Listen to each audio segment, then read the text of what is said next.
বাংলাদেশ এবং বাংলাদেশের বাইরে পৃথিবীর বিভিন্ন প্রান্তে যে যেখান থেকে চ্যানেল আই দেখছেন আপনাদের সকলকে সাদর আমন্ত্রণ তৃতীয় মাত্রা দেখবার জন্য।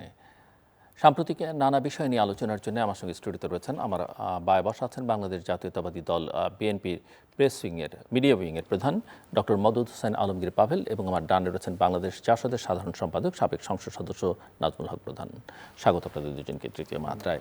একদিকে প্রচণ্ড শীতের আমেজ, অন্যদিকে নির্বাচনী আবহাওয়া বা কারো কারো ভাষায় আমেজ।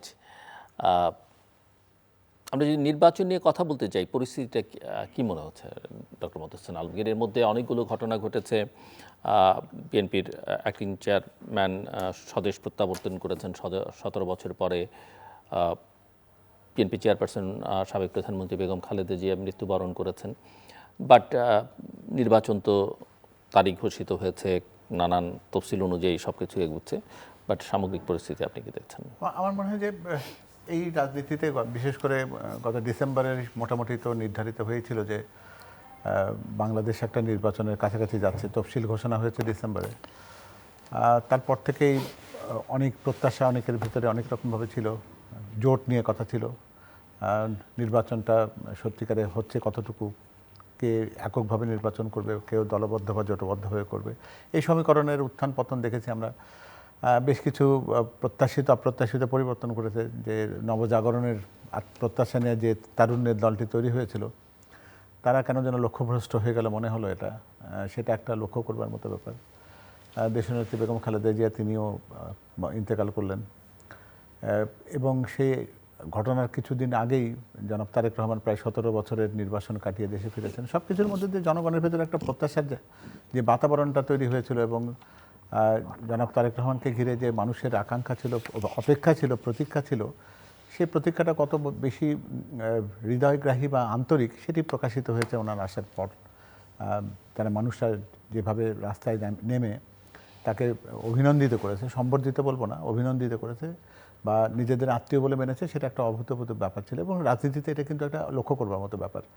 কারণ আমরা কিন্তু এর আগে কোনো রাজনৈতিক নেতার প্রত্যাবর্তনের ক্ষেত্রে যিনি সরকারে নেই, সেই অবস্থায় কাউকে কিন্তু এত বেশি আন্তরিক অভ্যর্থনা কাউকে পেতে দেখিনি, যেটি জনাব তারেক রহমান পেয়েছেন। এটি রাজনীতির জন্য একটা বলতে পারি যে এক ধরনের চ্যালেঞ্জ।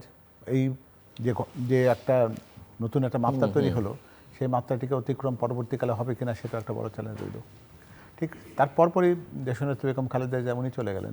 ওনার চলে যাওয়াটাকে মানুষ যে বেদনা বিধুরতা দিয়ে দেখেছে, সেটা সম্ভবত এই উপমহাদেশ কেন পৃথিবীর ইতিহাসে অনন্য নজির নিঃসন্দেহে। এবং সেখানে আন্তরিকতার অভাব ছিল না। দল মত নির্বিশেষে নারী পুরুষ সবাই যেভাবে সেটাকে তাকে যে বিদায়টি দিয়েছে, যেটা বলতে গেলে যে তার রাজনৈতিক জীবনে তাকে চরিত্র হননের যে একটা নোংরা চেষ্টাটা ছিল, তাকে অসম্মানিত করবার জন্য রাষ্ট্রীয় পর্যায়ে যতগুলো চেষ্টা হয়েছে, অপচেষ্টা হয়েছে, সবগুলো জবাব যেন মানুষ দিয়ে দিয়েছে। সেটাও একটা রাজনৈতিক শিক্ষা আর কি, যে আমরা রাজনীতি কীভাবে করব বা না করব, সেটাও বোধহয় সেখান থেকে শিক্ষা নেওয়ার একটা জায়গা ছিল। ফলে মানুষ বোধহয় এটা বুঝেছে যে যতই আমি শুধুমাত্র প্রচারণা দিয়ে, মুখের কথা দিয়ে কাউকে প্রতিষ্ঠিত করবার চেষ্টা করি না কেন, বা ক্ষমতার দাম্ভিকতা দিয়ে অসত্যকে সত্য বলার চেষ্টা করি না কেন, সেটা দিন শেষে টেকে না, সেটাই প্রমাণিত হয়েছে। এবং আমি মনে করি যে 2025-এ এই দুটো শিক্ষাই কিন্তু খুবই গুরুত্বপূর্ণ।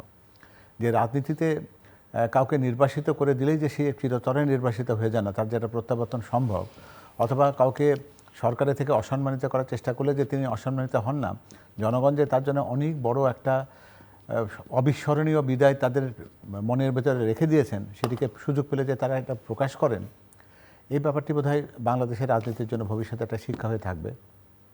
তো সেই ব্যাপারটিকে নিয়ে বছরের শেষ দিনগুলোর ঘটনা এগুলো। এই বছরটা শুরু হয়েছে ঠিক সেই বলবো যে শোককে শক্তিতে পরিণত করবার যে আমরা প্রথাগত কথা বলি, সেখান থেকে। রাজনীতিতে এই মুহূর্তে নির্বাচনের একটা বাতাবরণ আছে, আপনি যেমনটি বলছিলেন। সেই বাতাবরণটা কতটা ঠিক সঠিক বেঠিক, বা সেই আবহাওয়াতে কতটা বেশি উজ্জ্বলতা আছে বা কতটা বেশি ঝঞ্ঝা আছে, সেটা হয়তো বলার উপযুক্ত সময় এখন না। তবে আমরা কিছু কিছু লক্ষণ দেখছি যেগুলো হয়তো খুব শুভ নয়। আপনি জানেন যে স্বেচ্ছাসেবক দলের একজন সাবেক নেতা তিনি গুলিবিদ্ধ হয়েছেন। শুধু নয়, তাকে মৃত্যুবরণ করতে হয়েছে। এর আগে আমরা হাদিকে মৃত্যুবরণ করতে দেখেছি।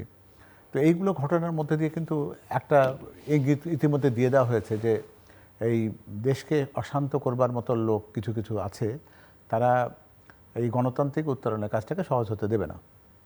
এখন এটাকে যদি আমরা একটা একক ইনসিডেন্স বা বিচ্ছিন্ন ঘটনা বলার মতো প্রবণতার মধ্যে যদি যাই, তাহলে আমার মনে হয় একটা ভুলের ফাঁদে পা দেওয়া হবে। এটার একটা সুদূর প্রসারী একটা প্রতিক্রিয়া যে হতে পারে বা এর পরিকল্পনার একটা অংশ মাত্র, যেটা মূল পরিকল্পনাটা মঞ্চস্থ হওয়ার অপেক্ষায় রয়েছে, সেই যে প্রস্তুতি যদি রাজনৈতিক দল বা সরকারের না থাকে, তাহলে আমার মনে হয় যে আমরা কিন্তু আর একটা অনাগত বিপদ হয়তো আমরা মোকাবেলা করতে যেতে পারি। আর কি সেটা মাথায় রাখা দরকার। তো সুতরাং শুধুমাত্র নির্বাচনে আমি যে জিতে গেলাম ক্ষমতায় চলে গেলাম, এটা যতটা বড় গুরুত্বপূর্ণ, তার চাইতে অনেক বেশি গুরুত্বপূর্ণ হচ্ছে যে সত্যিকার অর্থে সেই দিন পর্যন্ত ব্যাপারটাকে নিয়ে যাওয়া।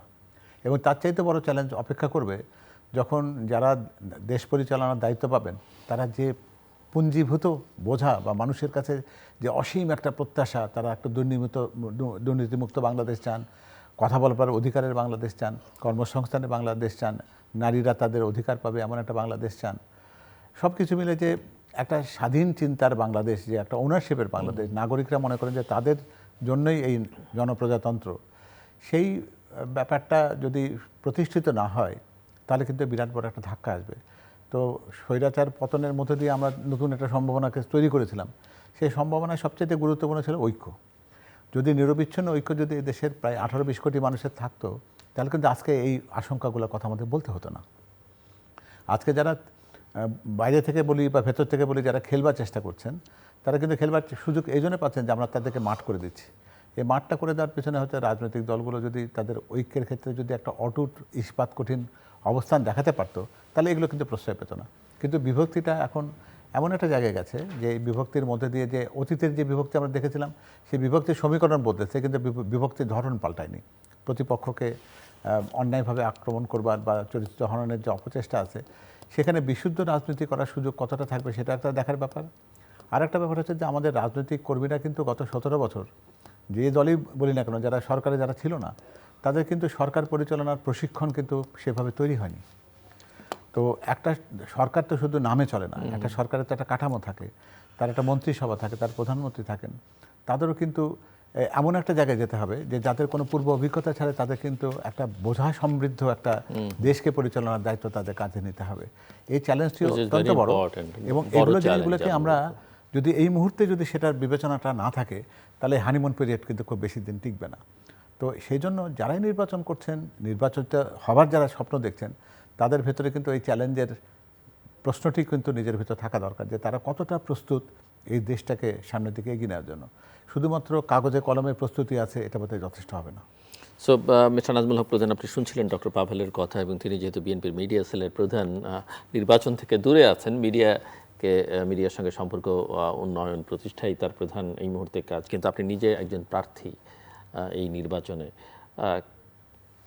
শীতের আমেজ যতটা অনুভব করা যাচ্ছে, নির্বাচনের আমেজ কি ততটা অনুভব করতে পারছেন? ধন্যবাদ আপনাকে, ধন্যবাদ আলোচক পাভেল ভাইকে। বিষয়টা হচ্ছে যে আসলে দুর্ভাগ্য বাংলাদেশের, আমি 70 সাল থেকে নির্বাচনে খুব অ্যাক্টিভ, মানে কতগুলো নির্বাচন যেগুলো খুব উৎফুল্ল উৎসমুখর পরিবেশ হয়েছে, যেমন 70 একটা বলা যায় পাকিস্তান আমলের শেষ নির্বাচন। এখানটা 91 যদি আমি বলি, 91 সাল, মাঝখানটা একটু বললাম না, আর এটা নির্বাচনের একটা মারাত্মক ছিল।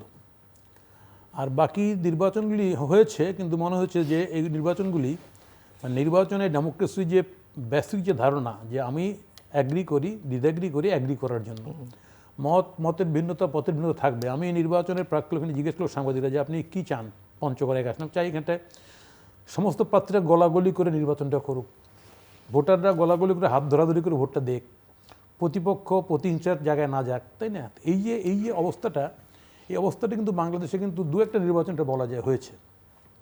বাকি নির্বাচনগুলি সবসময় মনে হয়েছে ও বিরুদ্ধ প্রার্থী, আমার তো আমার বিরুদ্ধে, তার মানে আমি দেশপ্রেমিক, আমি সব, ও তো কিছু না। মানে এই মনোভাবের কারণে এখানটা রাজনীতিটা সবসময় প্রতিহিংসার জায়গায় গেছে।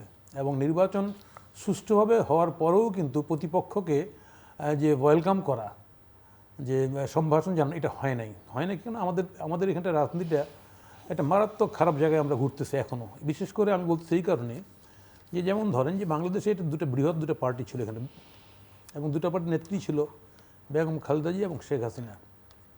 আমরা 90-এর পরে, আজকে আমি কেন বলছি এগুলি, যে আমরা 90-তে আমাদের কী আকাঙ্ক্ষা ছিল, আমরা দুই নেত্রী, আমরা যেটা ছাত্ররা ঠিক করে এরপর বৈঠক করেছে, হ্যাঁ বৈঠকে ওনারা বসবেন না, ওনারা বহুত গ্রুপ ইন্টারেস্ট ছিল এগুলো, কিন্তু তারপর বসছেন ওনারা, এবং তারপরে এখানটা আন্দোলনটা হয়েছে, একসাথে পতন হয়েছে। তো একসাথে মিলিটারির মতো একটা লোক, সে পতনটা মেনে নিয়ে সে কিন্তু জেলে গেছে কিন্তু 6.5 বছর। কিন্তু দুর্ভাগ্যের বিষয় এরপরে যেটা ঘটনা ঘটলো, আমি যদি বলি এখানটায়, আজকে বাংলাদেশের বর্তমান প্রেক্ষিতে যেন কেউ দায় অন্যের উপর দিয়ে নিজের দায়কে আড়াল করতে পারবে না। মানে আমি কেন বলছি এটা, সবাই যদি রিয়েলাইজ করতে, ইয়েস আমাদের ভুল আছে। কেন বলছি, দেখেন 91 সালের পরেও কিন্তু আমরা যে ক্ষমতায় আসছে বিএনপি, হ্যাঁ সে বিএনপি কিন্তু ভালো নির্বাচন করতে পারে না, কিন্তু সে নির্বাচন মারাত্মক সংঘাতপূর্ণ ছিল, একটা নির্বাচন একলাই করে ফেলছে। তারপর আবার 1 মাস 1.5 মাস পরে তখন জামাত এবং আওয়ামী লীগ তখন বিরোধী রাজনীতির কাতারে ছিল, আমরা ছিলাম, তাই না, করতে হয়েছে। আবার আওয়ামী লীগ ক্ষমতায় আসে, আপনার আওয়ামী লীগ তো একটা ভোট দিয়ে আবার ক্যাটেগরি ভোট দিয়ে চলে গেছে, বিএনপি ক্ষমতায় আসছে, বিএনপি জামাত ক্ষমতায় আসছে।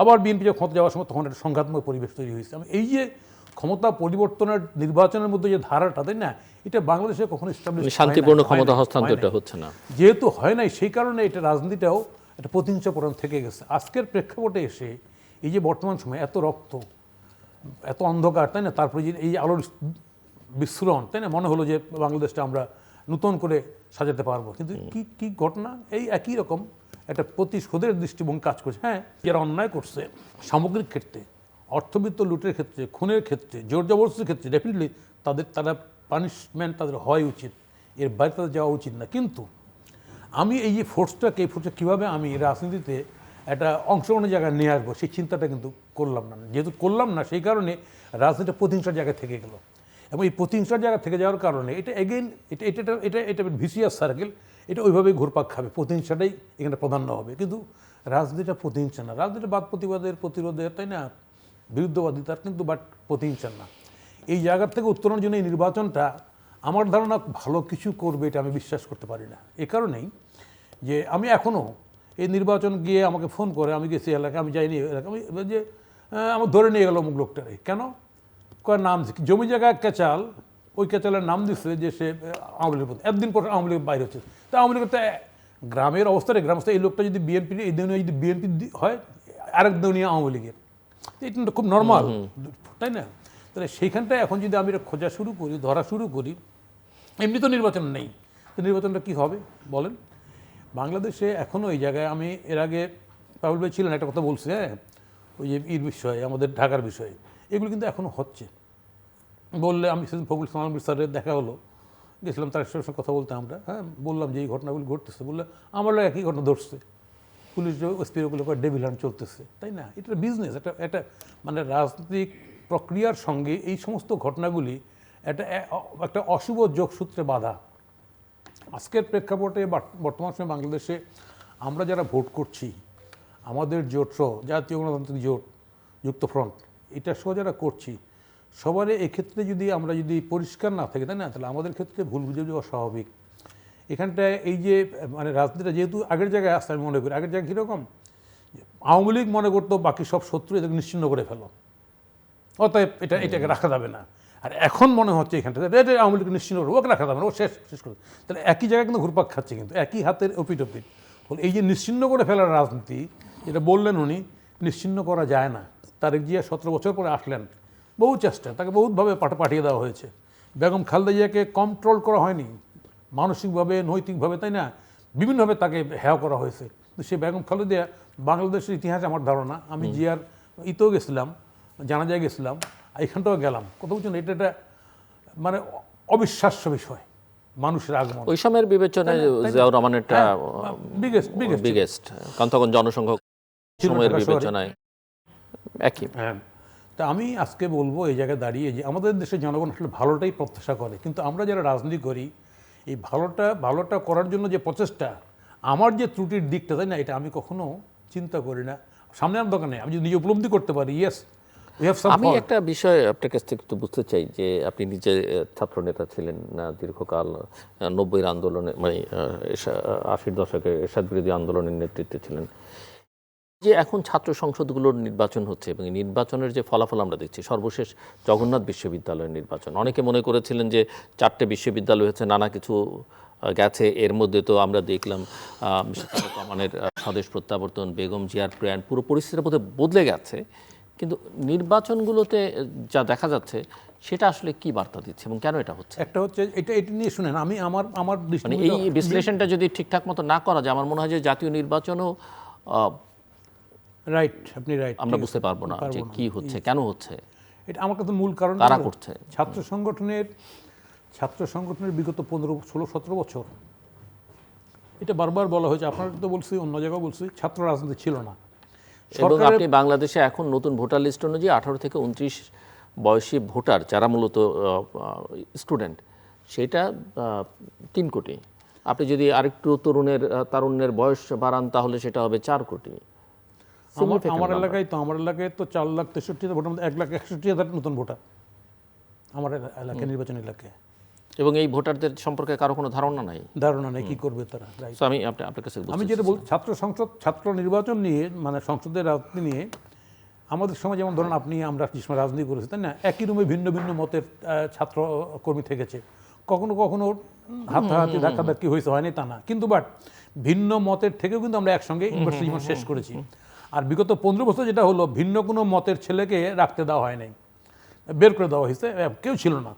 ফলে অ্যাকচুয়ালি সমস্ত জায়গায় এটা করা যায়, এবং ডিস্ট্রিক্ট লেভেল পর্যন্ত মিছিল করলে ছাত্রলীগ, আমাদের ছাত্রলীগের ব্যানারের মিছিল জগন্নাথ কলেজ তো মিছিল হয়েছে, বুঝছে না, পিঠে তুলে এবার তোরা আবার কোনো ছাত্রলীগ, আমরা একটা ছাত্রলীগ বেটা, খবরদারি মিছিল করবি না। আমি বৈঠক করেও এটা সুরাহা করতে পারিনি ওদের সঙ্গে। আমাদের নেতারা বলার পরেও ওনারা কোনো গা করেন নাই, মনে করতো ক্ষমতায় তো আমরা থাকবোই চিরদিন।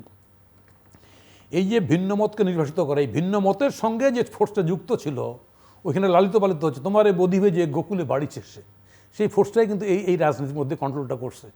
আপনি খবর নিয়ে দেখেন, ফ্যাক্ট, আমি এই সরকার পতনের পরে, বিগত সরকার পতনের পরে বলছিলাম যে হেলমেট বাহিনীর তো হেলমেট পাওয়া গেছে পুলিশের দেওয়া, তাই না, তার নাম তালিকা প্রকাশ করেন না, কারা এরা, বের হয়ে যাবে কে কারা হেলমেট বাহিনী। অ্যাজ এ হোল, মানে আওয়ামী লীগ তার গোষ্ঠীস্বার্থ চরিতার্থ করার জন্য মুক্তিযুদ্ধকে তো ব্যবহার করছে, প্লাস রাজনীতি করার সমস্ত এভিনিউজগুলো বন্ধ করেছে ভিন্ন মত চর্চা, নৈতিকতার ধার ধারে নেই, কাকে দলে রাখবে। ওই জায়গায় দাঁড়িয়ে কিন্তু আমি একটা আজকে আপনাকে বলি, এটা সঞ্জিত সেনগুপ্তর একটা কথা, মানে একটা বৈঠকে ওনাদের আভ্যন্তরীণ হত্যাকাণ্ড হওয়ার পরে উনি বলছিলেন যে আভ্যন্তরীণ নিজেদের মধ্যে হত্যাকাণ্ড হইতে পারে না, তার হইতে পারে, কিন্তু এত নৃশংসভাবে হয়েছে, আমার মনে হয় এই জায়গায় অমুক শক্তিটা আছে, ওইটা এখন ফেসবুকে ঘুরতে, ঘটনা সত্য। এই যে এই সমস্ত জায়গায় রাজনীতিতে আপনি অনেকে হয়তো মনে করবেন যে হ্যাঁ আমরা পারছি, আমাদের সময় পিঠে তুলেছে নতুন বাংলাডে, এনএসএফ পিটাইছি, এটা পারতেছি না কেন? এখানটা ভিতরে কারো তো জায়গায় নেই, রিংয়ের মধ্যে তো নাই, আপনি রিংয়ের মধ্যে থাকলেই না ফাইট করার চেষ্টা করবেন, আউটসাইড রিং আপনি। ওই জন্য ছাত্রদল ফুল নিয়ে গেছে এবং পিঠা তুলে দিচ্ছে, অথচ ওই ছাত্রলীগের মধ্যে কিন্তু শিবির লালিত পালিত হচ্ছে বিভিন্ন পদ পদবি ধারণ করে। এই ঘটনাটা, যে আমাদের এই ঘটনাটা খুব সুচারুভাবে সারা দেশেই করতে পারছে, সমস্ত মেইন শিক্ষা প্রতিষ্ঠান, যার কারণে আমি আমার যেটা সবচেয়ে আপনার একটা কথার সঙ্গে যুক্ত করি, যে প্রথম আমার ছাত্রলীগ আছে খুব ছোট, আমি বললাম যে তোমরা সবার সঙ্গে আলোচনা করো, জাতীয় নির্বাচনের পরই ছাত্র নির্বাচনটা হোক। আমি নিজেও বলেছি না, বুঝছেন না, হোক, কিন্তু এনার ছাত্র গা করে না, মনে করছেন যে আমাদের উপর নির্যাতন হয়েছে, এই হয়েছে, সে হয়েছে, এই কারণে বোধহয় সবাই আমাদেরকে, তা না, কারণ ভিতরের মেকানিজমটা তো ছিল তো ওইটার জন্য।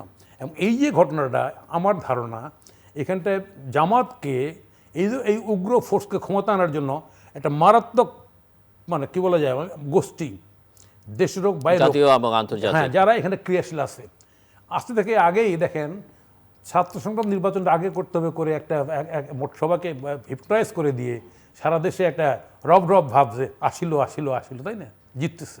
আমরা যারা গতানুগতিক রাজনীতি করি আমরা খেয়াল করে নেই, ইভেন কি বিএনপি বড় দল, তারাও এটা খেয়াল করে। কিন্তু বিএনপি নেতৃবৃন্দকে অনেকে বলেছেন, বিএনপি নেতৃবৃন্দ সেটা আমলে নিয়ে, এবং আমি জানি এখন যেহেতু বন্ধুরা বাইরে গেছেন, কোন পর্যায়ে বিএনপি নেতারা অস্বীকার করতে পারবেন না যে তাদেরকে এই ধারণা দেওয়া হয়নি যে ফলাফল এটা হবে, কিন্তু তারা আমলে নেননি, তাই না? সোফার আইনো ডক্টর বাবেল। এমনিতে নাজমুল ভাইয়ের কথার আমি সেই সংসদ থেকেই বোধহয় কথাটা বাড়াতে পারি সামনের দিকে, যে নীতিহীনতা দিয়ে যদি রাজনীতিকে যদি আমি সংজ্ঞায়িত করতে চাই, তাহলে সেখানে তো বিশুদ্ধ জিনিস পাবো না আমরা। গত 17 বছরে রাজনীতিতে একটা কৌশলের বিষয়, কৌশল ঠিক আছে, কিন্তু অপকৌশল বা কূটকৌশলকে কৌশল বললে তখন কিন্তু কৌশল শব্দটির ভুল মানে দাঁড়ায়। আমরা আগে মনে করতাম যে কে সাহসী, কিন্তু এখানে একটা কথা আমি জাস্ট একটু ইন্টারাপ্ট করে আমি আর পরে ঢুকছি, যে আপনি নীতিহীনতা দিয়ে ফাইট করতে চাচ্ছেন, খুবই আইডিয়াল কথা, কিন্তু আপনি যদি অন্য দিক থেকে দেখেন সিনারিওটিকে, আপনি নীতির কথা বলছেন কিন্তু আপনাকে কিন্তু গত 1 বছরে 13 মাসে 14 মাসে সবচেয়ে বেশি নীতিহীন হিসেবে প্রচার করা হয়েছে, চেষ্টা হয়েছে। ব্র্যান্ডিং করা হয়েছে, আপনি চাঁদাবাজ, আপনি দখলদার, আপনি এটা। প্লিজ। হ্যাঁ, ঠিক আছে, আমার মনে হয় যে সবগুলোকে সাথে নিয়ে আমি কথা বলি। নীতিহীনতা কোনো জায়গাতে এটাকে সমর্থনযোগ্য না, এবং এটাকে আমি অন্য যুক্তি দিয়ে, অপযুক্তি দিয়ে যদি প্রতিষ্ঠিত করবো, সেটাও বোঝা যাবে যে আমি বোধহয় ঠিক নিজের সাথে প্রতারণা করছি। সুতরাং সেই চেষ্টার দিকে আমি যেতে চাই না, আমি কখনো যাবো না। প্রশ্নটা হচ্ছে যে আমরা কৌশল, কুটকৌশল, অপকৌশল এগুলোকে শুধুমাত্র একটা কৌশল বা রাজনীতির কৌশল বা এটা খেলা জেতার একটা প্রক্রিয়া যদি বলে ফেলি না, তাহলে পৃথিবীতে কোনো সততা বা ওই ধরনের যে সমস্ত সুবচনগুলো আছে সেগুলোকে তো নির্বাসনে পাঠাতে হবে, সেগুলোকে আপনি কিন্তু ধরে রাখতে পারবেন না।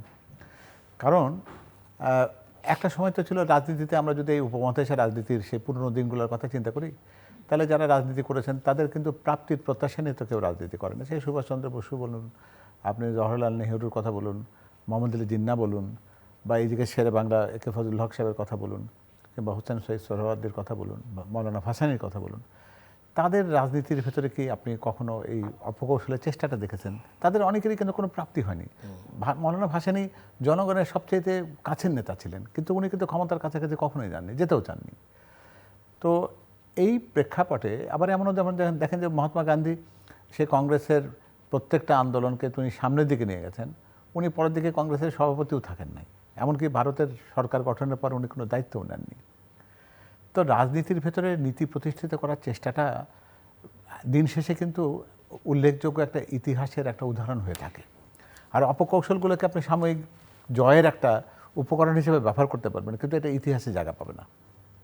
আপনি যদি এখন বলেন যে কৌশল হিসাবে অস্তিত্ব রক্ষা করার জন্য আমি আওয়ামী লীগের সাথে ছিলাম জোটবদ্ধ হয়ে, বা গোপনে বলি, যেটাকে গুপ্ত বাহিনী বলা হচ্ছে, আজকে আমি প্রকাশিত হয়েছি, কিন্তু এটার মধ্যে আপনি অনৈতিক কিছু সুবিধা নিয়েছেন। আপনি হলে থেকেছেন, আপনি লেখাপড়ার সমস্ত সুযোগ সুবিধা পেয়েছেন, আপনি প্রয়োজনে তাদের পক্ষে গিয়ে মিছিল করেছেন, প্রয়োজনে আপনার সহপাঠীকে পিটিয়ে তাকে মৃত্যুর কাছাকাছি পৌঁছে দিয়েছেন বা মৃত্যুর ঘটনা ঘটিয়ে দিয়েছেন, সেগুলোর সাথেও আপনার সংযুক্তি ছিল। শুধুমাত্র কেউ কৌশল বলবেন এগুলোকে? আর তার বিপরীতে যদি কেউ বলে দেন আমি সততার সাথে আছি, আমি নিয়মের সাথে আছি, আমি এর সাথে আপোষ করব না, আমি আমার নিজের পরিচয়ের সঙ্গে থাকতে চাই, আমি গুপ্ত হতে চাই না, তাকে আপনি ক্যাম্পাস ছাড়া করেছেন, লেখাপড়া করার সুযোগ দেননি, ও সেশন নষ্ট করেছে, এমনকি তার বলতে গেলে শিক্ষা জীবনটাই বিনষ্ট হয়ে গেছে, বা তাকে জেলে পৌঁছতে হয়েছে, রিমান্ডে যেতে হয়েছে। তাহলে আমরা গ্রহণ করব কোনটা? হ্যাঁ, এটা ঠিক যে ইতিহাস তো জয়ীর পক্ষে থাকে, জয়ীরা ইতিহাস লেখেন। তো সেই অর্থে যদি বলেন যে যারা জয়লাভ করেছে ইতিহাস লিখছে, কিন্তু এটা কি ইতিহাস নাকি পত্রিকার পাতার কয়েকটা খবর? আমাকে কিন্তু এই বিভাজনে যেতে হবে। আমি যদি এই পত্রিকার পাতার কয়েকটা লাইনকে, যদি আজকে যে বিজয়ের খবরটাকে আমি সামনে এনে সেটাকে যদি ইতিহাসে জায়গা দিতে চাই, তাহলে ইতিহাস বোধহয় এত সরল কোনো জিনিসকে বোধহয় জায়গা দেয় না। ইতিহাস অনেক কিছুকে পরীক্ষা করার পরে জায়গা দেয়, এবং আমরা দেখেছি যে সেটাই টিকে থাকে, টেকসই হতে হয়। 17 বছর তো আমরা দেখেছিলাম যে অপশাসনের সেই শক্তিকে তারা মনে হচ্ছে অজেয় মনে হচ্ছিল, একসময় মনে হচ্ছিল যে এটা কোনোদিনই যাবে না। জগদ্দল পাথরের মতন আমাদের বুকে এমনভাবে চেপে বসেছে যে প্রত্যেকে হাল ছেড়ে দিয়েছিল। কিন্তু কখনো কখনো সত্য কিন্তু সামনে চলে আসে। সত্য সামনে চলে এসেছিল বলে কিন্তু ওই অসত্য কিন্তু অত বড় শক্তি, দাপট, তার এত বেশি পেটোয়া বাহিনী কোনো কিছুতে কিন্তু টিকে থাকতে পারেনি। তো সেজন্য আমার মনে হয় যে সাময়িক জয়ের আনন্দটাকে এত গুরুত্ব যদি না দিই আমরা, তার চাইতে বরং আমরা যদি বৃহত্তর প্রেক্ষাপটে দেখি। এখন আমি যদি একটু অন্যভাবে যদি বলি যে এই যে আপনি যে নির্বাচনগুলোকে নিয়ে আমরা বলছি যে এগুলো হয়ে গেছে, যেগুলোতে আমরা একটা বিজয়ের বার্তা, যেটা নাজমুল ভাইকে আপনি প্রশ্ন করে দিয়েছিলেন যে এটার প্রভাবটা অন্য জায়গায় আপনারা দেখতে চান কিনা, পড়বে কিনা, পড়বে কিনা, প্রশ্নটি হচ্ছে কি যে আপনি কি কখনো কোনোদিন শুনেছেন যে এই ছাত্র সংসদের এই যে যারা আছেন তাদের কাজের গণ্ডিটা কি, কাজের ক্ষেত্রটা কি, অধিক্ষেত্রটা কি? তারা কি কেউ কখনো এই চেষ্টাটা করেছে যে শিক্ষার পরিবেশটা উন্নত হোক? তারা কি এই চেষ্টা করেছে যে আমার যে গরিব সহপাঠী আছে যে তার জন্য একটা সহজে একটা বই পাওয়ার সুযোগ করে দিই, আর তার জন্য ডাইনিংয়ে একটা সহজ ব্যবস্থাপনা থাকুক? সে কি চেষ্টা করেছে যে এই সমস্ত যারা পিছিয়ে পড়া মানুষ যারা আছে তাদের জন্য শিক্ষার আলোটাকে তাদের কাছে পৌঁছে দিই? এই চেষ্টাটা করাটাই তো ছিল সেই, অর্থাৎ আমি ছাত্রের স্বার্থ সংরক্ষণ করব। তা আমার যদি উদ্দেশ্য হয় যে এই জয়লাভটাকে নিয়ে আমি রাজনীতিতে আমার যারা মুরব্বী সংগঠন তাদের অন্য রাজনীতির ক্ষেত্রে ভোট বাক্স ভারী করার ক্ষেত্রে সহায়তা করব, তাহলে তো আপনি সত্যিকার এক ধরনের প্রতারণা করলেন, তাই না? আপনার তো কাজ হচ্ছে ছাত্র সংসদের সঙ্গে থাকা। তাদেরকে কেন আমরা পুরো দেশ ঘুরতে দেখব? কোনো একটা বিশ্ববিদ্যালয়ের ছাত্র সংসদের নেতারা বা তাদের কার্যক্ষেত্র অধিক্ষেত্রতা ওই বিশ্ববিদ্যালয় ক্যাম্পাসই হওয়া উচিত। হ্যাঁ, তার বাইরে গিয়ে দুই একটা কথা ওনারা বলতে পারেন কোন জায়গাতে, যেখানে ছাত্রদেরকে নিয়ে উন্নয়নের কথা বলবেন, তাদেরকে নিয়ে ভাবনা চিন্তার কথা বলবেন। হ্যাঁ, প্রয়োজনে রাজনীতির কথা বলতে পারেন, অসুবিধা নেই। গণতন্ত্রের সংগ্রাম, হ্যাঁ, গণতন্ত্রের সাথে এটা যায়, কোনো অসুবিধা নেই। কিন্তু ওটা আপনি কতটা প্রসারিত করবেন সেই লক্ষণ রেখে কিন্তু আপনাকে এঁকে নিতে হবে। এটা কিন্তু পৃথিবীর কেউ এঁকে দিতে পারবে না। তো সেই সব কিছুকে যদি আমরা বিবেচনাতে নিই, আমার মনে হয় যে এটাকে আমরা খুব বেশি উৎসাহিত না করলে ভালো করব। যারা এই সাময়িক লাভটাকে অনেক বড় অর্জন বলে মনে করছেন, তারা হয়তো এই মুহূর্তের জন্য তাদের আত্মপ্রসাদ থাকতে পারে, কিন্তু দিন শেষে তারা যদি আত্মবিশ্লেষণ করেন তাহলে তাদের মনে করতে হবে এটা যে আদর্শিক রাজনীতির কিন্তু আসলে কোনো বিকল্প নেই। তারা সংখ্যায় কতটা কম কতটা বেশি এটা কিন্তু বড় কথা না। তো কার্ল মার্কস তো নিজে কোনোদিন কোনো রাজনীতি করেন নাই, বা কোনো দেশের সাথে কোনো তার রাষ্ট্রীয় সক্ষতাও কোনো কিছু জায়গায় ছিল না, কিন্তু তিনি তার মতন করে একটা রাষ্ট্র দর্শন তো তিনি দিয়েছেন, অর্থনীতির একটা দর্শনের কথা বলেছেন। তো পৃথিবীতে যারা এই সমস্ত দর্শনের কথাবার্তা বলেন তারা তো নিজেরা কখনো নিজেরা প্রত্যক্ষ রাজনীতি কেউই করেননি বলতে গেলে, কিন্তু তারা রাজনীতির বড় শিক্ষক হিসেবে থেকে গেছেন। তো রাজনৈতিক শিক্ষকরা যদি সততা ন্যায়ের কথা বলে, তাহলে আপনি কে এই কৌশল শব্দটিকে, কূটকৌশল অপকৌশলকে এক ব্র্যাকেট বন্দি করে সবগুলোকে একই জায়গাতে নিয়ে যাব, এটা বোধহয় অন্যায় করা হবে।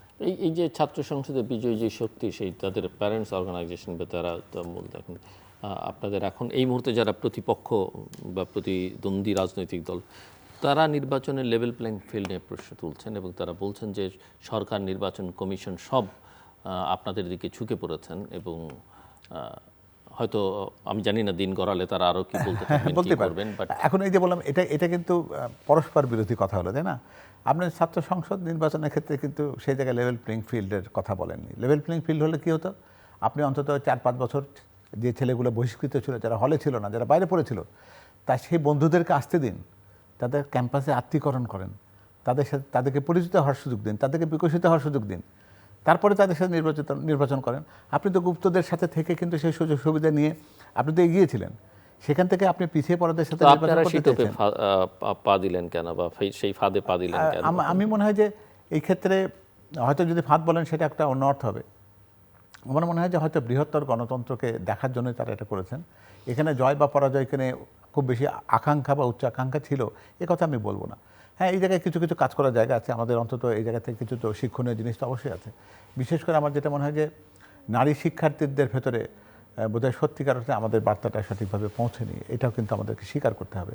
আমরা যে কথাগুলো বলতে চাই সেই কথাগুলো ঠিক একই রকমভাবে নারীদের কাছে পৌঁছানো দরকার। তাহলে কি এই জায়গায় তো অনেক বড় লম্বা বিশ্লেষণ হবে, আপনাকে নিশ্চয়ই অতটা সময় দেবেন না আপনি, যে এই মনস্তত্ত্বের পরিবর্তন, নারী ভোটারও প্রায় অর্ধেক। হ্যাঁ, সেটাই বলছি যে এই মনস্তত্ত্বটা কেন ওইদিকে গেল, বা কেন মনস্তত্ত্বটার ক্ষেত্রে আমরা যেটাকে প্রগতিশীলতা বলি সেই জায়গাটা, কারণ তাদেরকে আপনি স্লোগানে যে শব্দটি ব্যবহার করতে দেখেন, আপনি কি মনে হয় যে একটা শিক্ষিত একটা বিশ্ববিদ্যালয় পড়ুয়া একজন নারী, একজন শিক্ষার্থী এই স্লোগানটা দিতে পারে? আপনি বিশ্বাস করেন এটা? আমি যদি আপনাকে সেটা দেখাই আপনি নিজে লজ্জা পাবেন, আমি জানি। তো তাহলে এবং ছেলেরা সেই স্লোগানের প্রথম অংশটুকু বলছে, যেটা একটু শালীন, আর অশালীন অংশটুকু রেখে দিচ্ছেন তার সেই নারী বন্ধুদের জন্য, যারা সেটাকে উচ্চারণ করছে এবং সোচ্চার কণ্ঠে। তার মানে কি যে তার ভেতরে, মস্তিষ্কের ভেতরে এই জিনিসটা পৌঁছে না যে সে কী বলছে। তো যে কী বলছে যে সেটা যে ভালো করে বোঝে না, তার কাছ থেকে কিন্তু আপনি ঠিক একটা মতামত প্রকাশের ক্ষেত্রেও ঠিক একই রকম প্রকাশটা পাবেন, সেটা কিন্তু আপনি আশা করতে পারেন না। সে জায়গায় সেই প্রভাবটা আছে আর কি। তবে আমাদের কিন্তু খুব বেশি করে কাজ করা দরকার, যাতে এই যে অপশিক্ষা যেটা চলছে আর কি, যেটা আমরা রাজনীতির শিক্ষার মধ্যে আমাদের শিক্ষাগুরু হিসেবে যারা কাজ করছেন, তারা তাদের মুখে এই কথাগুলো তুলে দিচ্ছেন শুধুমাত্র সাময়িক লাভের জন্য। এটা যদি রেকর্ড করে রাখা হয়, আর ওই নারী শিক্ষার্থীরা যখন মা হবেন তখন তার মেয়ের সামনে যদি এই স্লোগানটা কখনো শোনানো হয়, তাহলে উনি যদি সেদিন তার মুখ আর চোখটাকে যদি উঁচু করে রাখতে পারেন, তাহলে আমি বলবো যে তাকে আবার নতুন করে চিন্তা হবে। প্রধান মানে একটা হচ্ছে যে বাংলাদেশে বর্তমানে আন্দোলন যখন তুঙ্গে, তখন থেকে কিছু স্লোগান, কিছু কথাবার্তা যেগুলি আসলে আমাদের চিন্তার মধ্যে, মগজের মধ্যেও ছিল অরুচিকর। কিন্তু এটা মজার ঘটনা হচ্ছে, যারা মহিমামণ্ডিত হয়েছে, যাদের নিয়ে প্রশংসা করে, তাই না, তারা কিন্তু স্লোগানগুলির জনক এখানটায়, এবং এই রাজনীতির জনক। এই সংস্কৃতির জনক। এটা নতুন সংস্কৃতি একটা, যে সংস্কৃতি মনে হচ্ছে যে আমরা এটা বিশ্ব জয় করে ফেলছি। আজকে বাংলাদেশের বর্তমান রাজনৈতিক প্রেক্ষাপটে এটা তো রাজনীতি তো এটা আবেগের, হ্যাঁ রাজনীতিটা আবেগের, দেশপ্রেম এটা আবেগের, প্রেম ভালোবাসা আবেগের, কিন্তু সংসারটা আবেগের না, কিন্তু রাষ্ট্র পরিচালনাটা আবেগের না, কিন্তু খুব বাস্তবতার সঙ্গে সঙ্গতিপূর্ণ। তাহলে এই বাস্তবতার সঙ্গে সঙ্গতিপূর্ণ যে রাজনীতিটা, সেটাই হচ্ছে সঠিক রাজনীতি। কিন্তু এই আবেগ দিয়ে এই যে জনগোষ্ঠী, আমাদের এখানকার জনগোষ্ঠীটা আবেগের একটা অতীত পরম্পরায়, আমরা এটা আবেগী, বেশি আবেগী। আবার ফরগেটফুলনেস আসছে, বিস্মৃতিও আসছে, আমরা ভুলে যাই তাড়াতাড়ি, অতীতটাকে ভুলেই যাই।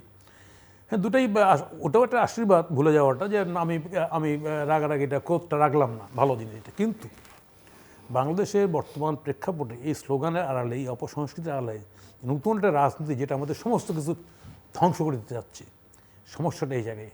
আমার এখানটায় 5টা পার্লামেন্ট নির্বাচন হইলো, 5টা দল ক্ষমতায় আসলো, কোনো আসে যায় না, আসবেই, কোনো না কোনো দল ক্ষমতায় আসবেই, আসুক, কিন্তু পলিটিক্সটা কোথায়, কোন জায়গায় যাচ্ছে, এটা হচ্ছে কথা। আজকে আপনি খেয়াল করবেন, ইরানে কিন্তু অনেক পার্টি মিলেই শাহের বিরুদ্ধে বিপ্লবটা করছিল, বিদ্রোহটা করছিল, তখন খামেনিরা বিদেশে ছিলেন, তাই না? এবং বিদেশ থেকে বনি সদরের মতো অনেক নেতারাও এসেছিলেন এখানটা, হ্যাঁ ছিলেন। তারপরে তারা টিকতে পারেনি, এলিমিনেট হয়ে গিয়ে একটা অন্যরকম ফোর্স ক্ষমতায় এসছে। আজকে সেখানটায় কিন্তু আমাদের চোখের সামনের ঘটনা 80-র দশকে, আর আজকে সেখানটায় কিন্তু হাজার হাজার লোক এখন রাজপথে আবার লড়াই করছে। তাহলে এই যে এই যে রাজনীতিটা কিন্তু, হ্যাঁ এটা পরিবর্তনের, এটা বাদ প্রতিবাদের, এটা হবে, সবসময় হবে। কিন্তু যখন বিশেষ কোনো ইডিওলজি, পৃথিবীতে ডেমোক্রেসি কেন বিউটিফুল, টিকে আছে কেন? আছে এখানে বিভিন্ন মত, সবাই ভিন্ন ভিন্ন মত নিয়ে একসঙ্গে চলা যায়, এই কারণে ভোট, এই কারণে ডেমোক্রেসি। কমিউনিজম বলেন, ইসলামিক শাসন বলতে, একসঙ্গে চলা যায় না, একটা মত দিয়ে ম্যানেজ করে দাও। আজকে বই বের হচ্ছে যেটা না, যে লেনিন বিপ্লব করার পর কত লোককে মেরে ফেলছে, স্টালিন কত লোককে মারছে, এগুলি এখন গবেষণার বিষয় হয়ে গেছে। তাহলে সেই জায়গায় দাঁড়িয়ে আমি ডেমোক্রেসিটা যদি নার্সিং না করতে পারি, ভিন্ন মত যদি নার্সিং না করতে পারি, যদি এখন না চলতে পারি, তাহলে আমি তো দেশ জাতি ভালো কোথাও পৌঁছাবে না। সেই জায়গায় যখন এই আধুনিক বিশ্বে যখন এটা আসতেছে, তখন এটা অবশ্যই হুমকির মুখে। এবং সেই জায়গাটাই আমাদের দেশের স্বাধীনতা বলেন, সার্বভৌমত্ব বলেন, বাইরের চক্ষুশীল হয়ে যাচ্ছে। আজকে এই যে একটা, আমার খুব খারাপ লাগছে যে দেখেন, ভারতে হিন্দু উগ্রবাদীর বিরুদ্ধে আমরা কথা বলি, আজকে এখানটা ক্রিকেট নিয়ে আমাদের মুসলিম যা করলো, এটা পুরা একটা উগ্রবাদীর রাজনীতির বহিঃপ্রকাশ ঘটালো। এবং সেটার প্রেক্ষিতে বাংলাদেশের এই যে আমাদের মধ্যে যে কথাবার্তাগুলো আসতেছে না, আমি এগুলি এইভাবে ঠিক মনে করছি না। আমি অ্যাজ এ হোল বলতে চাচ্ছি যে যেটা সেটাও ঠিক হ্যাঁ না। হ্যাঁ অ্যাজ এ হোল এখানটায় বাংলাদেশের এই সেন্স থেকে আমাদের একটু গুড সেন্সে আসা উচিত, সামগ্রিক বিষয়ে, রাজনীতি, সমাজনীতি, সমাজ, পরিবার, সামগ্রিক বিষয়ে। এইটা যদি আনতে ফেল করি আমরা, তাই না, তাহলে সমাজের মধ্যে এনার্কি হয়ে যাবে। এমনি একটা এনার্কির মধ্যে আসি, এটা আরও প্রবল আকার ধারণ করবে। এলাকায় যাই তো রেগুলার কথা হয়তো, একটা চাপা কান্না গোটা সমাজের মধ্যেই আসে। এটা নট দ্যাট যে আওয়ামী লীগ খুব ভালো করছে, নো, আওয়ামী লীগে উন্নয়ন করে আওয়ামী লীগ যে কাজটা ক্ষতি করছে, তাই না, এটা তো পাবলিক বোঝে যে কীরকম লুটপাটটা করছে। ফলে সেই জায়গা থেকে দাঁড়িয়ে এত রক্তর পারে নতুন একটা রাজনীতি এখানে আসা উচিত ছিল, কিন্তু যেটার লক্ষণ একদমই নেই, বরং ভিন্নতা আছে, সেই জায়গায় সংখ্যা। আমি একটা প্রশ্ন, আপনি যেহেতু একটা আলাদা রাজনৈতিক দলের এবং বিএনপির এখানে একজন গুরুত্বপূর্ণ ব্যক্তি আছে, আমি একটু আপনার কাছ থেকে বুঝতে চাই যে আওয়ামী লীগের বিদায়ের পরে তো এই জায়গাটা, এই নেতৃত্বটা, লিডটা নেওয়ার কথা ছিল বিএনপির, সাংগঠনিক সাইজ, তার অতীত সব মিলিয়ে বিএনপি সেই জায়গায়, অনেকে বলেন যে বিএনপি আসলে একটু সমীহ ভদ্রতা দেখাবার চেষ্টা করছে সকল ক্ষেত্রে, ব্যাপারটা কি তাই না? তার সক্ষমতার অভাব? বিএনপির ঘাটতি আমার কাছে মনে হয়েছে এই জায়গাটাই, যে বিএনপির মূল নেতা তো বাইরে ছিল, আর মূল যে নেত্রী ম্যাডাম খালেদা জিয়া, তাই না, উনি তো অসুস্থ ছিলেন। নাহলে আমার কাছে, আমার ছাত্র রাজনীতি করার অবস্থায় আমি বেগম খালেদা জিয়া অনেকগুলি সিদ্ধান্তকে আমি অ্যাপ্রিসিয়েট করি। সেখানটায় হুদা ভাইরা ডিফার করছে, বলছে না, প্রধান বলছে ঠিক, আমরা এটা করবো, গো হেড। উনি গৃহিণীর থেকে বেরিয়ে এসে যেইভাবে রাজনীতিটাকে উনি হ্যান্ডেল করছেন, 108 বছর আন্দোলনটাকে, আমি আপনার একটা রেফারেন্স দিই শুধু, আমার এটা এখনও জল করে। নূতন উনি প্রথম আমাদের দেখা করতে গেলাম, ওনার তখনই প্রচার সম্পাদক, ওখানে ওবায়দুর রহমান আসছেন, ওখানটা কাজী জাফর, ওনারা কথা বলুন, শুধু হেসে পরিচয়টা হলো, সম্মতি জানালেন, বেশ চলে আসলাম আমরা। 83 14 ফেব্রুয়ারির পরে, কিছুদিন পরে বোধহয় আমাদের শহীদ মিনারে, মনে আছে আপনি, শহীদ মিনার এই সচিবালয় ঘেরাও ওয়াল ভেঙে ফেলছিল, বুঝছেন না? হ্যাঁ, তখন কিন্তু এই প্রেস ক্লাবের পাশের রাস্তাটা হয় নাই তখন। আমরা ওই তোপখানাটা আটকা পড়ে গেছিলাম, কারণ ওই পাশে আর্মি চলে আসে, পাশে আর্মি চলে আসছে। লাকিলি হি ওয়াজ দেয়ার, বেগম খালেদা জিয়া ওয়াজ দেয়ার। উনি ওনাকে কোনো পলিটিশিয়ান, সবাই ছিল ওনার সঙ্গে, কিন্তু ওনাকে কেউ বলে নাই আপনারা সেনাবাহিনীর সদস্যগণ আপনারা এক পাশে রাস্তা এক পাশে যান, জনগণকে রাস্তা দিন, আটকা পড়েছে বেরোতে দেন। আমি আমার শরীর শির হয়ে গেল, বিশ্বাস করে আমরা সবাই ওই দিক দিয়ে হাজার হাজার লোক সুরসুর করে বেরিয়ে চলে গেলাম। আমি একটা কথা বলবো, না কিন্তু আর্মি আমাদেরকে ওখানে পিছিয়ে দিতে পারতো। তো এই যে ওনার কমান্ডটা, সাহসটা, তাই না, আমি এটার তারিফ করি। তা সেই মহিলাটা অনেকদিন অসুস্থ ছিল, আর ওনার উপর আসলে একটা মারাত্মক, এটা অস্বীকার করে লাভ নাই, গভর্নমেন্টের পক্ষ থেকে একটা মারাত্মক কী বলা যায় মানসিক নৈতিক একটা অস্বাভাবিক চাপ তৈরি করেছে। ফলে বিএনপির ক্ষেত্রে এটা আমি এখনও এক্সকিউজ দেবো এই কারণে যে বিএনপির নেতৃত্ব এখানে অ্যাবসেন্ট ছিল। ফলে কোনো একটা সিদ্ধান্ত বিএনপির নেতা এখানে যারা ছিলেন তারা সবাই মুখাপেক্ষী ছিলেন যে ম্যাডাম কী বলবে অথবা তারেক সাহেব কী বলবে। ন্যাচারালি 17 বছর বাইরে থাকার কারণে সে পার নেই। যেহেতু এখন এসছে, আমার মনে হচ্ছে যে ঘাটতিটা ছিল, আমার বিশ্বাস এই ঘাটতিটা পুষিয়ে ওনারা সামনে এগোতে পারবেন। কারণ বাংলাদেশের প্র্যাকটিক্যালি তো ওরকম গোটা ন্যাশনাল পেস তার কোনো দল নাই। হ্যাঁ, আমি তো আকাশ থেকে তো কল্পনাগুলো তো পাওয়া যাবে না।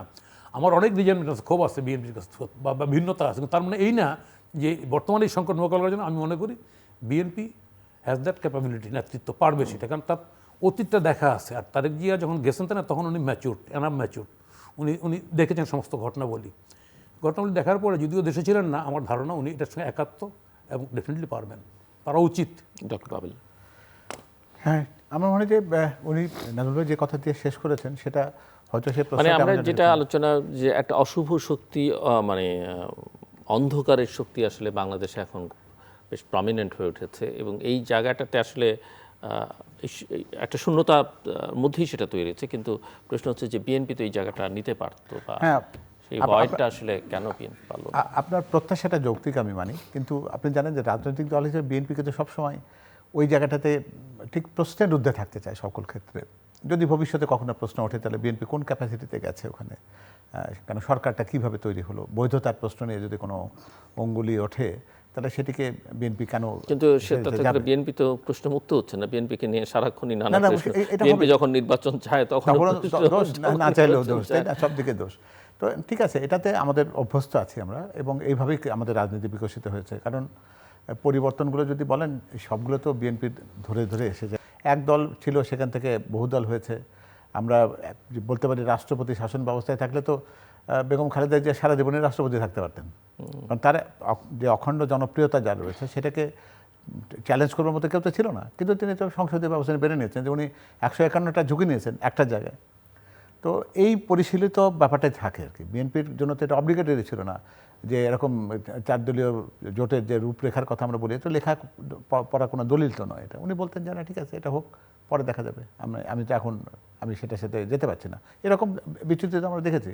এমনকি 96 ইলেকশনে যেখানে তাদের জন্য তত্ত্বাবধায়ক সরকার ব্যবস্থাটা প্রণয়নের একটা দায়িত্ব আবশ্যিকতা ছিল, কারণ অন্যরা তাকে সহযোগিতা করেনি, তারা চলে গেছে। 2/3 যে সংখ্যাগরিষ্ঠতা দরকার সেটা বিএনপির একক ছিল না, ফলে একটা নির্বাচন করতে হয়েছে। সেটা নিয়ে হাজারো কথা, কিন্তু সেই নির্বাচনে যে তত্ত্বাবধায়ক সরকার ব্যবস্থাটা যে বাংলাদেশের জন্য এসেছে, আমরা সে ফলভোগ সবাই করছি, এখনও করতে চাইছি আবার, কিন্তু সেই কৃতিত্বটা দিতে চাই না। তো এই প্রশ্নের মুখে বিএনপি আছে, কিন্তু সবচাইতে বড় বড় মাইলস্টোন ঘটনাগুলো কিন্তু বিএনপি ঘটিয়েছে। সেই স্বাধীনতার ঘোষণা থেকে বলুন, আর 75-এর সেই 7ই নভেম্বরের দেশকে রক্ষা করে বলুন। তো সেটারই ধারাবাহিকতায় এবারেও 24-এ যে পরিস্থিতি তৈরি হয়েছিল, সেই আহ্বানটা তাদের জন্য ছিল। কিন্তু জনাব তারেক রহমান, আপনি তো জানেন যে উনি বলেছেন যে না, জাতীয় সরকারের অংশ আমি হতে চাই না। তিনি চেয়েছিলেন নির্বাচনটা খুব তাড়াতাড়ি হোক, সেটা ওনার প্রত্যাশা ছিল, আমাদেরও প্রত্যাশা সবারই ছিল।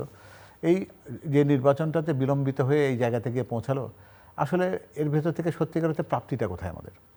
আমরা কি সত্যিকার অর্থে বড় কিছু প্রাপ্তির দিকে যাচ্ছি? আমি যদি একটু অন্য প্রশ্নের দিকে যদি নিয়ে যাই আপনাকে, যে দেখুন একই সাথে দুটো নির্বাচন হওয়ার কথা আছে, কিন্তু গণভোট নিয়ে কি কোনো কারো কাছে কোনো তথ্য আছে? কারো কাছে কেউ কি জানে যে গণভোট নামে একটা জিনিস হচ্ছে? সেই গণভোটে তাকে কিসের পক্ষে আর কিসের বিপক্ষে ভোট দিতে হবে? যারা এই গণভোটটাকে খুব বেশি করে বলেছিল, যারা এমনকি ভোটের আগে, জাতীয় সংসদ নির্বাচনের আগে গণভোট করতে হবে, এটা নিয়েও যারা মাঠে অনড় অবস্থানে ছিল, আর যারা এটা বলছিল যে এটা ছাড়া তারা কোনো আলোচনাতেই যাবে না, তারা কেউ গণভোট নিয়ে কথা বলছে না কেন?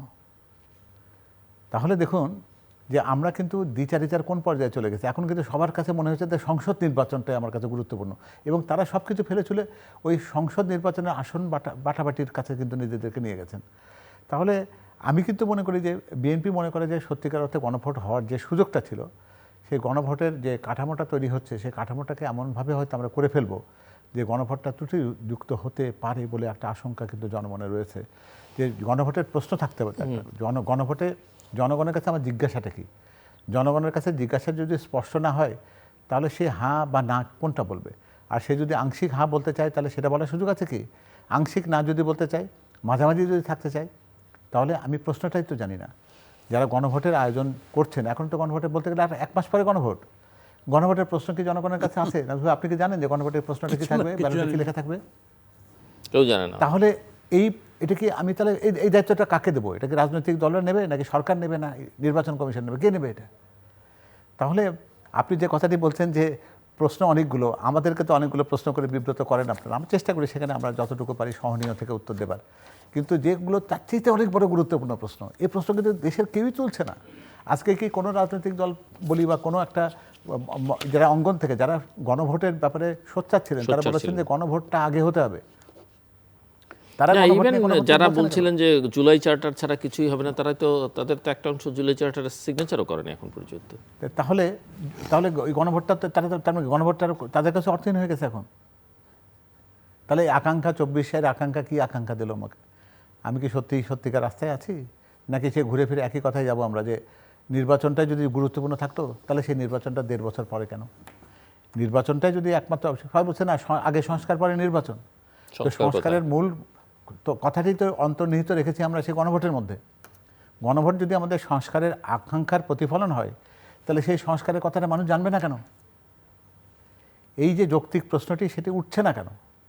আমরা এত কথা বলছি, এত প্রচারণা চলছে, সেই কথাটা কোনো একটা জায়গাতে উঠতে হয়তো। রাজনৈতিক দল তখনই কথা বলতে পারে যদি তারা জানে প্রশ্নটা কী, তখন হয়তো তারা বলতে পারে যে প্রচারণা চালায়। গণভোটের প্রচারণা তো নির্বাচনী প্রচারণা নয়। আপনি তফসিল ঘোষণা করে দিয়েছেন, 22 তারিখ থেকে প্রকাশ্য আপনি নির্বাচনী প্রচারণা চালাতে দিবেন, এই সময়টা গণভোটের প্রচারণা করুন। কিন্তু আমরা তো জানি যে সরকার একটা কমিটি করেছে বা তারা এই যে আপনার কাছে যে 12 দিন সময় আছে এখনো, এই 12 দিনে একেবারে পুরো দেশ শুদ্ধ আপনি গণভোটের প্রচার করে বলেন যে আপনি এইটা হলো গণভোট, আপনি হার পক্ষে থাকবেন কি না পক্ষে থাকবেন সিদ্ধান্ত নিন। গণভোটটা কি, এটা টিভিতে, রেডিও, টেলিভিশনে আপনারা দেখান বারবার যে গণভোটটা এরকম করে হবে, এটাকে ব্যালটের নমুনা এরকম, আপনি যদি এটার পক্ষে থাকেন তাহলে এইভাবে আপনাকে সিল মারতে হবে। এই কথাগুলো বলার কি সময় এখনো আসেনি? আমরা আর কত দেরি করব এই গণভোট নিয়ে? তারপর কি নির্বাচনে যখন শুধুমাত্র সংসদ নির্বাচনের সে ডামাডোল আর বাতাবরণ তৈরি হয়ে যাবে, তখন আপনি কি গণভোটের কথা বলবেন ওর মধ্যে? তার মধ্যে কি গণভোটটাকে তাহলে সত্যি কথা অর্থে একটা প্রহসন ছিল, নাকি সংস্কার একটা প্রহসন ছিল? তাহলে ঘুরে ফিরেও একই কথায় যাই যে জনাব তারেক রহমান যখন স্বৈরাচারের শক্তি যখন মদমত্ত, সেই সময় তিনি কিন্তু যখন কেউ মুক্তির পথে খুঁজছিল না, তখন 31 দফার রাষ্ট্র মেরামতের উপকল্প দিয়েছিলেন।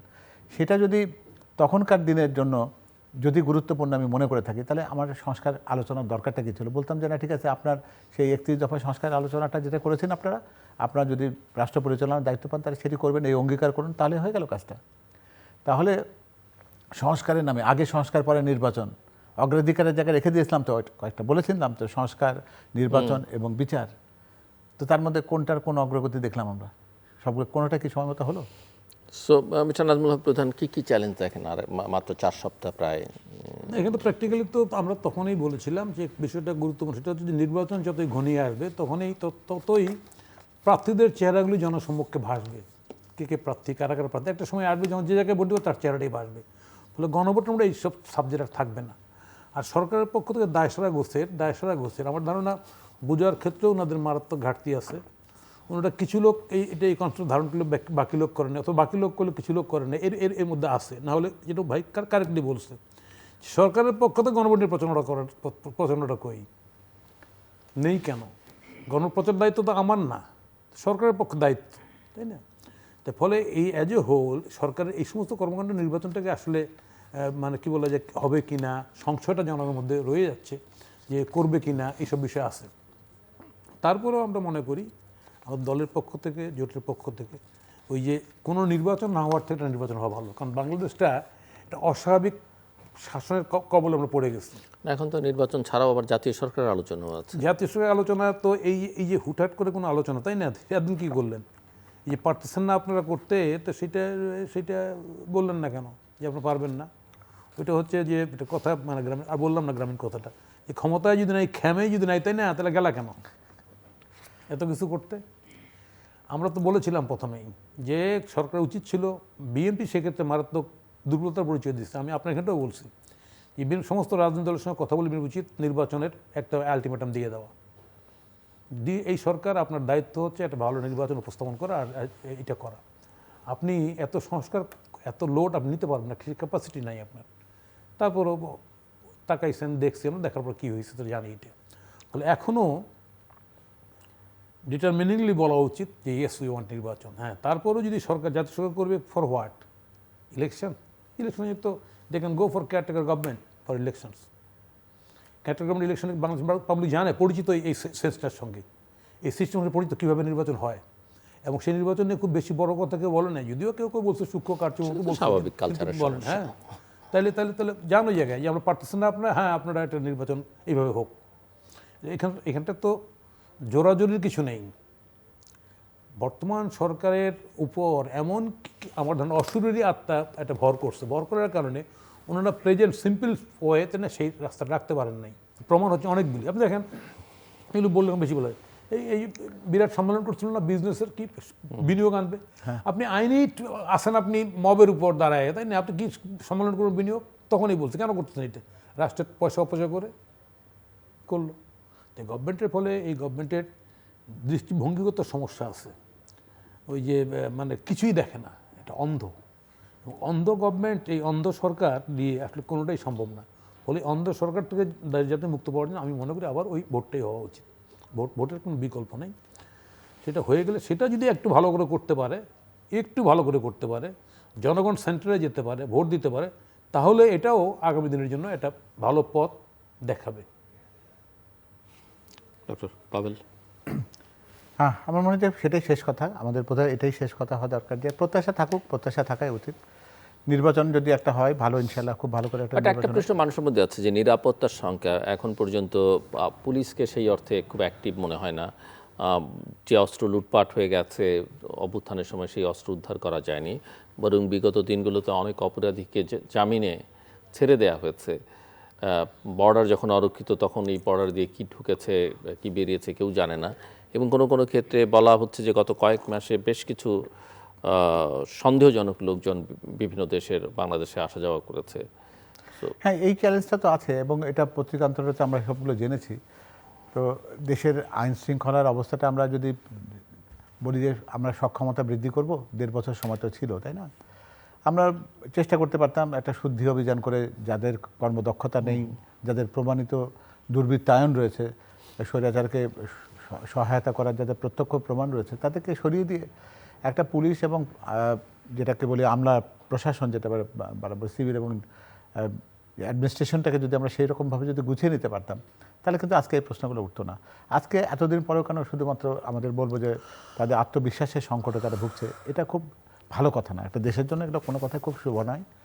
তবে দিন শেষে আমার মনে হয় যে একটা রাজনৈতিক বাতাবরণ না থাকার জন্য এটা আরও বেশি প্রসারিত হয়েছে। এটা যদি একটা প্রকৃত রাজনৈতিক সরকারের কাছে যদি দেশটা থাকতো, তাহলে একটা তাদের জবাবদিহিতা বা দায়বদ্ধতা থাকতো। এই সরকারের জন্য তো সেটা আসলে নেই। সুতরাং তাদের কাছে ব্যাপারটা পুরোপুরিভাবে কিন্তু একটা শৌখিন একটা জায়গাতে আছে। তো পেশাদারিত্বের জায়গায় যদি যেতে হয়, জবাবদিহিতার জায়গায় যদি যেতে হয়, সেটা জনগণ যাকে নির্বাচিত করবে তার কাছে জবাবদিহিতা তারা চাইতে পারে, তাই তো? তো সুতরাং আমরা একটা অর্থবহ নির্বাচনটা আশা করি, আর একই সাথে সাথে নির্বাচনের ফলাফলটাও যদি সত্যিকারের মেনে নেওয়ার প্রবণতাটাও কিন্তু অত্যন্ত গুরুত্বপূর্ণ। কারণ আগামী দিনে ঐক্যবদ্ধ বাংলাদেশ যদি না চলতে পারে, তাহলে কিন্তু আমরা সে যে লাউ সেই কদু বা সেই থোরবড়ি খাড়া অবস্থায় থেকে যাব। ফলে উত্তরণের জায়গায় যেতে গেলে আমাদের একটা পরিপূর্ণ দরকার একটা মানসিক পরিবর্তন। সেই মানসিক পরিবর্তন হচ্ছে যে আমি সত্যকে সত্য বলবো, আমি কুরুচিপূর্ণ কোনো জিনিসকে রুচিতে প্রতিষ্ঠিত করবার চেষ্টা করব না, আমি অপকৌশলকে কৌশল বলবো না, এবং সত্যিকার অর্থে গণতন্ত্রের কথা যদি বলি তাহলে সেটা গণতান্ত্রিক ভাষাতেই বলবো। আর গণতন্ত্রের ভাষাতে সেটা আছে কি, ভিন্ন মতকে সহ্য করার ক্ষমতা, সেটা নির্বাচনের ফলাফলই হোক, সেটা সফলতাই হোক, ব্যর্থতাই হোক, কিংবা দেশ পরিচালনার ক্ষেত্রেই হোক, সরকারি দলে থাকি কিংবা বিরোধী দলে থাকি। আপনি আর কিছু যোগ করবেন? আমি শেষ করব না, আমার যোগ করার কিছু নেই। আমরা হোপ ফর বেস্ট, আমরা আশা করছি এই দেশের জনগণ বিরাট মানে প্রাকৃতিকভাবে এবং রাজনৈতিকভাবে অসংখ্য বিদ্রোহ আন্দোলনের অভিজ্ঞতা এই দেশের জনগণের আছে, ক্রাইসিসও আমরা দেখেছি, ফেস করেছি। ফলে আমার ধারণা জনগণ বাংলাদেশের এই সামগ্রিক প্রেক্ষাপটে একটা ভালো একটা ভোটের মাধ্যমে সরকার পরিবর্তন ধারাটা থাক, এটাই আকাঙ্ক্ষা করে। ফলে আমরা একটা ভোট চাই আর কি, এটাই হলো কথা। দর্শক অনুষ্ঠানের শেষ প্রান্তে আমরা সামাজিক যোগাযোগ মাধ্যম ফেসবুক, এক্স এবং ইউটিউবে তৃতীয় মাত্রা লাইভ স্ট্রিম হচ্ছে আপনারা দেখতে পারেন। টেলিভিশনের পর্দায় দেখতে না পারলে যে কোনো সময় যে কোনো স্থান থেকে ইউটিউবে তৃতীয় মাত্রা চ্যানেলটি সাবস্ক্রাইব করে এই পুরনো পর্বগুলো আপনারা দেখতে পারেন। মিস্টার নাজমুল হক প্রধান এবং ডক্টর মধুর হোসেন আলমগীর পাবেল অসংখ্য ধন্যবাদ এই আলোচনা অংশ নেওয়ার জন্য। দর্শক, সব কথার এক কথা যে আমরা দেখলাম গত কয়েক মাসের আগে 2007-এও দেখেছি আসলে জনগণের প্রতিনিধি ছাড়া রাষ্ট্র পরিচালনা করলে তারা যত জ্ঞানী গুণী বুদ্ধিমানই হোক না কেন, আন্তর্জাতিকভাবে যত পরিচিতই হোক না কেন, সম্মানিত হোক না কেন, তারা আসলে তেমন কিছু ডেলিভার করতে পারেন না। সে কারণেই আমার অতিথিরা সবাই একটা নির্বাচন চাইছেন, কিন্তু নির্বাচনটা যেন অর্থবহ নির্বাচন হয় এবং সম্ভব হলে যতটা ভালো করা সম্ভব। তবে সেটা যদি সম্ভব না হয় তাহলেও অনেকে মনে করেন যে নির্বাচন না হওয়ার চিত্রটা নির্বাচন হয়ে যাওয়া ভালো। কিন্তু নির্বাচন হবার জন্য যে কয়েক সপ্তাহ আছে সেই সপ্তাহগুলোতে অনেক রকমের সংশয় সন্দেহ এখনও আছে, অনেক রকমের উৎকণ্ঠা মানুষের মধ্যে আছে। সেগুলো কিভাবে কাটিয়ে ওঠা যাবে সে বিষয়ে আমরা সরকারের দিক থেকে বা নির্বাচন কমিশনের দিক থেকে কোনো তৎপরতা দেখছি না। কিন্তু আমার কাছে যেটা মনে হয় যে রাজনৈতিক দলগুলোর আসলে এই বিষয়ে অনেক বেশি সোচ্চার হওয়া দরকার, কথাবার্তা বলা দরকার সরকারকে, নির্বাচন কমিশনকে এবং সংশ্লিষ্ট প্রতিষ্ঠানসমূহকে। কারণ বাংলাদেশের নিরাপত্তা সংকট, আইনশৃঙ্খলা পরিস্থিতি যা, তাতে একটা ভালো নির্বাচন করা নিঃসন্দেহে জরুরি, নির্বাচনটাও জরুরি, কিন্তু তার চাইতে বেশি জরুরি মানুষের জানমালের নিরাপত্তা নিশ্চিত করা। আমাদের সঙ্গে থাকবার জন্য অসংখ্য ধন্যবাদ, আপনাদের সবার জন্য শুভকামনা।